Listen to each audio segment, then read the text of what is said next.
Day 18. Elizabeth was driving Annalise home, so I came over here.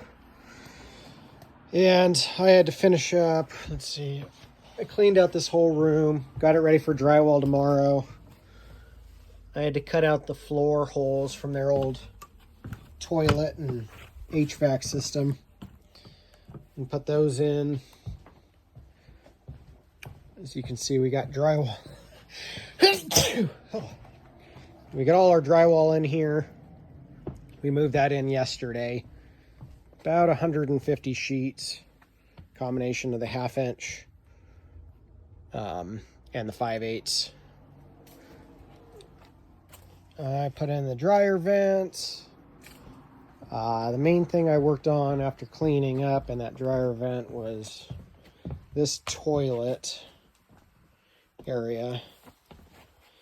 I had to cut this all out and cut a new piece of subfloor and then sprayed it with vinegar. It was nasty and rotten, so I brought that back down to the original floor. Give that a day to dry. I'll put that back on. Then I just kind of did some little things here and there, mainly cleaned up and got ready for drywall. So that's what today was.